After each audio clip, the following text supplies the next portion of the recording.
Bukan mekanik, tapi hobi bongkar. Part 9. Kagak kerasa udah part 9 aja. Thank you buat yang udah ngikutin sampai part ini. Kalau kemarin gue udah nambahin part-part penambah kegantengan, hari ini gue bakalan benerin part-part untuk kenyamanan. Part apa aja itu? Yang pertama, bagian komstir. Entah setelannya yang kekencengan atau komstirnya yang udah minta ganti. Karena ini stang, kagak mulus banget buat dibelok-belokin. Tuh, lu lihat sendiri aja deh tuh. Bayangin aja kalau di jalanan kayak gimana. Kudu pakai tenaga dalam dulu buat belokinnya. Dan part selanjutnya adalah seal oli di sok depan. Sok bocor begini bikin kagak siap ngadepin lubang-lubang yang ada di jalanan Indonesia. Oke, tanpa banyak basa-basi, langsung aja kita sikat. Hal pertama yang gue lakukan adalah melepas baut dudukan kaliper, biar kita bisa lepas sok depannya dengan aman dan nyaman. Untuk melepas baut dudukan kaliper, lu bisa pakai kunci L bintang ukuran T50. Sat-sat wat-wat, baut dudukan kaliper terbuka. Oke, lanjut. Setelah selesai buka baut dudukan kaliper, mari kita lanjut buka baut as roda. Untuk membuka baut as roda, lu bisa pakai kunci ukuran 17. Kagak pakai lama, baut as rodanya juga udah kebuka. Setelah baut as rodanya kebuka, tinggal kita dorong aja dikit-dikit as rodanya. Kalau udah, tinggal pisahin aja dah tuh velg dari tempatnya. Oke, lanjut. Setelah velg dan ban keluar dari tempatnya, langsung aja kita buka spakbornya. Buat ngelepas baut spakbornya, lo bisa pakai kunci ukuran 10.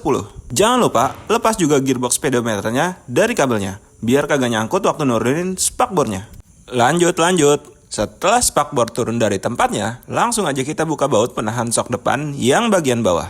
Itu plat nomor sengaja gue turunin sebelah, biar impact bisa masuk dan pas buat ngebukanya. Dan untuk buka baut yang ini, lo bisa pakai kunci ukuran 14. Kagak pakai lama, baut pengunci sok depan melemah. Di sini gue lepasnya pakai tangan biar ada tantangannya dikit ya guys ya. Kalau udah lepas, jangan lupa baut yang satunya dilepas juga ya adik-adik. Setelah baut pengunci sok yang bagian bawah terlepas, langsung aja kita lanjut buka baut pangkon speedometer dan lampunya. Untuk buka baut pangkon ini, lo bisa pakai kunci ukuran 8. Ya udah lanjut. Sekarang mari kita buka dulu baut segitiga yang ada di stang ini. Buat buka baut ini, lo bisa pakai kunci ukuran 17. Sat-sat wat-wat, baut segitiga yang ada di stang terlepas.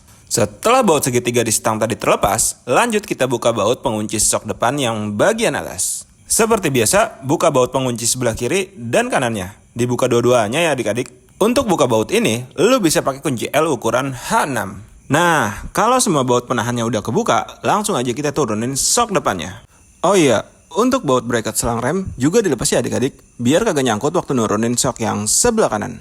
Dan untuk nurunin soknya, ganjel sedikit pakai obeng min pengunci sok yang bagian bawah. Oke, hal yang selanjutnya gue lakukan adalah melepas sayap sebelah kiri. Kenapa sayapnya juga dilepas? Karena gue akan melepas bagian kepalanya dari lehernya. Terus biar apa dilepas? Biar kabel-kabel yang ada di kepalanya nggak nyangkut di sayapnya. Dan untuk ngebuka baut di bagian sayap ini, lo bisa pakai kunci L ukuran H5. Dan setelah sayapnya lepas dari tempatnya, langsung aja kita siapin sesuatu untuk nahan kepala ini motor. Lo bisa pakai bangku plastik, atau tangga lipat, atau apapun lah yang penting bisa nopang nih kepala motor. Oke, setelah semua persiapan udah ready, langsung aja kita rebahin nih kepala motor ke tempat yang tadi udah kita siapin. Dan pastiin itu kepala tertidur dengan aman, kagak miring-miring biar kagak jatuh. Setelah bagian kepala tertidur, langsung aja kita lanjut ke bagian lehernya. Hal yang pertama gue lakukan adalah ambil dulu ring pada bagian atas. Dan setelah itu, buka dulu baut penahan komsir yang pertama ini. Kalau lu punya kuncinya lebih bagus, tapi kalau nggak punya, tinggal siapin obeng min dan palu. Untuk cara bukanya juga easy, sama kayak buka baut pada umumnya. Tinggal kita puter aja ke sebelah kiri. Karena gue di sini pakainya obeng min dan palu, jadi langsung aja kita getok obengnya ke arah kiri. Getok dikit-dikit, tak tok tak tok tak tok tak tok tak tok tak tok, sampai benar-benar bisa diputar pakai tangan. Kalau udah lepas, jangan lupa pisahin karet seal penahan antara pengunci atas dan bawahnya. Abis itu tinggal buka pengunci keduanya. Caranya juga sama kayak buka pengunci yang bagian atas tadi. Nah, kalau udah, tinggal kita lepas pengunci segitiga dari tempatnya dan ambil besi penahan debu dari tempatnya. Dan jangan lupa segitiganya ditahan pakai tangan di bagian bawah ya, biar kagak jatuh dan tak berdaya. Kalau segitiga udah lepas dari lehernya, tinggal lu cek aja dah tuh, apakah komponen komstirnya ada yang rusak atau cuma butuh dipijit biar kagak kaku. Dan di sini gue coba bersihin dulu dari gris-gris lamanya, biar pengecekannya bisa maksimal. Bersihin rumah komstir bagian atas dan bagian bawah ya adik-adik. Dan di sini gue juga bersihin rumah komstir yang ada di segitiganya. Bersihin sampai bener-bener kinclong ya guys ya. Setelah melakukan pengecekan, ternyata semua komponen komstir gue masih dalam kondisi sehat walafiat. Oke, jadi langsung aja gue ganti pakai grease yang baru. Kalau pakai grease, usahakan grease yang untuk bearing ya adik-adik. Kalau lu mau ganti komstirnya, tinggal lu buka aja rumah komstir yang ada di rangkanya. Untuk detailnya bisa lihat video yang lain ya guys ya. Dan untuk penempelan grease barunya, usahakan dibanyakin grease-nya. Jangan pelit-pelit guys. Setelah grease baru selesai ditambahkan, susun lagi semua komponen komstirnya seperti semula. Pertama, taruh dulu bola-bola pelor yang untuk bagian atas. Kemudian tutup dengan penutup komstirnya. Setelah itu, kembaliin segitiga ke rumahnya sambil ditahan pakai tangan. Nah, kalau segitiga udah balik ke tempat asalnya, tinggal kita balikin penutup debunya. Kalau udah, tinggal kita kunci pakai pengunci komstir yang ada di bagian bawah. Kebolak-balik juga nggak apa-apa, karena pengunci komstir yang atas atau yang bawah sama aja ya guys ya. Abis itu, kencengin dulu sedikit, pakai tangan aja dulu, nanti kalau semua udah naik, baru kita setel lagi. Terus kalau segitiga udah kepasang dengan kokoh, balikin karet seal pemisah antara pengunci atas dan pengunci bawah. Dan setelah itu, baru kita tambahin pengunci yang bagian atasnya. Pengunci bagian atas juga sama, kencengin pakai tangan aja dulu, dan pastikan posisinya sejajar sama pengunci yang bagian bawahnya. Abis itu kencengin dengan cara diputar ke arah kanan, sambil dicoba-coba juga ya sahabat. Gak usah sampai mentok banget juga gak apa-apa, nanti kita bisa setel lagi setelah sok udah dipasang. Nah, abis itu tinggal pasang ring pen sejajar antara pengunci atas dan bawahnya. Karena gue di sini mau ganti seal sok dan oli sok depan, jadi gue nggak langsung pasang sok depannya. Tapi gue tetap balikin dulu kepalanya ke tempat asalnya. Abis itu, pasang lagi baut pangkon speedometer dan kepalanya. Kalau udah, mari kita lanjut ke urusan per shock breakeran. Karena di sini yang bocor cuman shock yang sebelah kiri, jadi yang akan gue urusin cuman yang sebelah kiri. Untuk shock yang sebelah kanan, bukan gak mau gue urusin, tapi karena udah sore dan gue harus kerja besok, jadi gue ngurusin yang bocor dulu aja. Oke, lanjut. Untuk buka baut tabung shock, kita pasang dulu shocknya ke tempatnya. Dan untuk mempermudah pemasangan shock, ganjel dulu penjepit shock yang bagian bawah pakai obeng min. Pasang shocknya nggak perlu sampai masuk ke penjepit bagian atas, karena baut tabung shocknya ada di bagian bawah. Abis itu, tinggal kita buka baut tabung shocknya. Dan kalau lo mau buka baut tabung shock ini, lo bisa pakai kunci L H5. Ini normalnya kalau baut tabung shock dicopot, olinya pada keluar. Tapi ini kagak ada yang keluar. Dan setelah gue copot tabungnya, yang keluar bukan oli, tapi kopi dalgona. Ya, ada-ada bae orang punya motor, oli shock diganti kopi dalgona begini. Oke, lanjut. Langkah selanjutnya, mari kita buka baut asok yang bagian atas. Untuk buka baut asok yang bagian atas, kencangin penjepit shocknya terlebih dulu. Tujuannya biar saat kita buka, asoknya kagak ikut muter. Kalau udah, langsung aja kita eksekusi untuk buka baut asoknya. Dan untuk buka baut asok ini, lu bisa pakai gagang kunci shock. Gue nggak tahu ada apa enggak kunci L yang gedenya sama kayak gagang kunci shock. Tapi masa iya Yamaha waktu ngencengin baut asok ini pakai gagang kunci shock juga. Dan untuk baut asok ini, lu kagak perlu buka bautnya sampai lepas. Cukup sampai kendor aja. Kalau udah kendor, baru deh kita turunin asoknya. Nah, kalau asoknya udah di bawah, baru kita lepas bautnya. Tapi pas buka baut asoknya, pastiin lu tahan pakai tangan biar kagak mental-mentalan dalemannya. Soalnya ini punya gua sampai pada mental semua dalemannya. Padahal udah gua jagain pakai tangan. Mari kita lanjut lagi. Untuk langkah selanjutnya, keluarin semua komponen yang ada di dalam asoknya. Setelah semua sudah keluar, mari kita buka penahan debunya terlebih dulu. Dan untuk buka penahan debu ini, cukup pakai obeng min aja. Lu congkel dikit-dikit dah tuh, tapi hati-hati, jangan sampai robek. Dan kalau seal penahan debu ini udah kebuka, lu bisa lanjut buka seal olinya. Tapi bentar dulu, ada yang aneh di tabung shock punya gua. Nah, tuh kan bener aneh. Masa seal oli rusak diganjel kayak lap kayak gini? Bener-bener dah nih orang ya. Motornya diakalin pakai cara-cara yang aneh. Ya udah lanjut guys. Buat buka seal oli shocknya, caranya masih sama. Gunain obeng min buat buka seal olinya. Dan ingat, tetap hati-hati. Jangan terlalu dipaksa, pelan-pelan aja. Dan untuk langkah selanjutnya, siapin alas buat naruh semua komponen shocknya setelah dibersihin. Lu mau pakai karung atau kardus juga bisa. Setelah itu, mari kita lanjut bersihin semua komponen shocknya. Di sini gue bersihin komponen-komponen shocknya pakai air sabun. Tapi lu juga bisa pakai bensin kalau lu mau modal dikit. Untuk proses pembersihan semua komponen shock dari oli lama, bakal gue skip.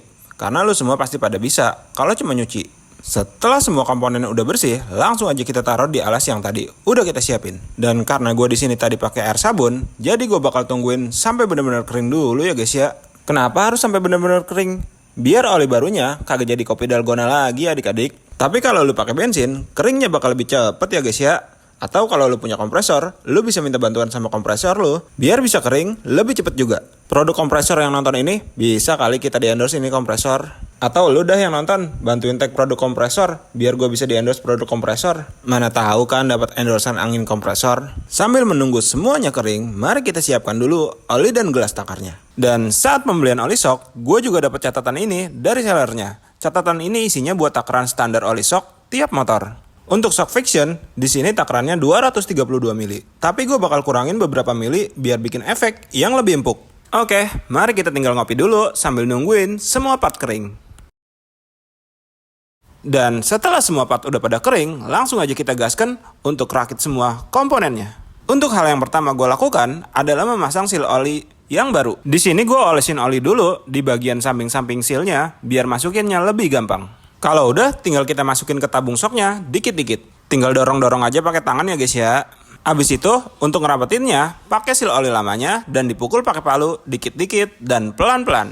Untuk cari tahu udah rapet atau belum, gue pakai patokan garis sepi penahan seal shocknya. Kalau udah di bawah garis jalur sepi, insya Allah udah mentok guys. Oke lanjut, setelah itu tinggal kita pasang per cacing yang ada di atas seal shocknya dan juga pasang sepinya. Kalau udah, tinggal tambahin oli dikit biar kagak karatan. Kata mamang-mamang belajar mekanik dari nol begitu. Sip, abis itu tinggal tutup pakai seal debunya deh.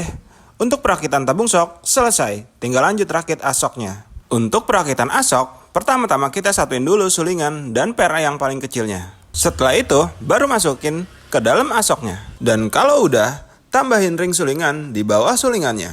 Itu namanya apa ya? Coba komen dah. Abis itu, kita posisiin dulu baut untuk nahan asok sama tabungnya.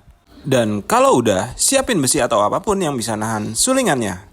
Tujuannya biar bautnya bisa dikencengin dan sulingannya kagak naik ke atas. Kalau gua, di sini gua pakai gagang kunci shock yang gua sambung-sambung ya adik-adik. Oke, lanjut. Setelah as dan tabungnya menyatu dengan baik, langsung aja kita masukkan per yang panjangnya ke dalam asoknya. Abis itu, jangan lupa isi olinya dulu ya guys ya. Untuk takaran oli yang gue pakai, itu di 250 ml. Kalau lu mau pakai takaran oli bawaannya, lu bisa isi di 232 ml. Oke lanjut, setelah mengisi oli, langsung aja kita pasang dan tutup asoknya.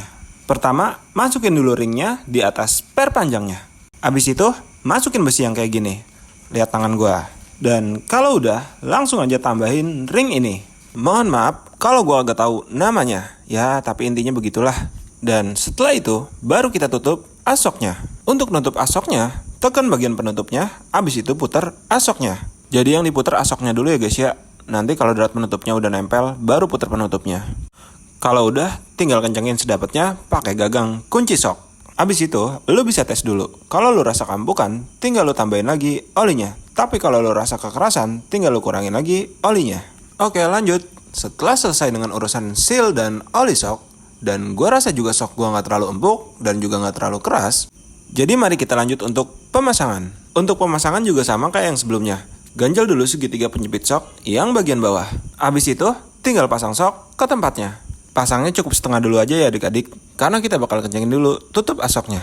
Untuk kencengin baut asok, jangan lupa kencengin dulu penjepit shocknya, biar kagak muter itu shock waktu kita kencengin. Dan kalau udah dirasa kenceng, baru deh naikin shocknya sampai full.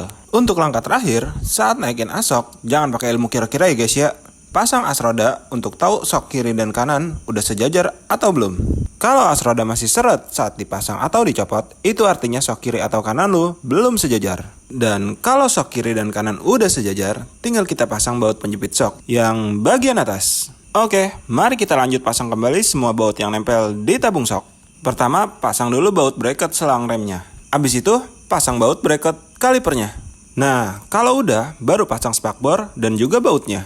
Setelah semua part sudah kembali ke tempatnya masing-masing, barulah kita pasang kembali rodanya. Oh iya, untuk sayap yang tadi kita lepas, jangan lupa untuk dipasang juga ya guys ya. Oke, segitu aja videonya. Terima kasih buat yang udah nonton sampai sini. Kalau ada salah kata atau cara, mohon dimaafkan ya guys ya. Like kalau suka, dislike kalau nggak suka. Dan jangan subscribe.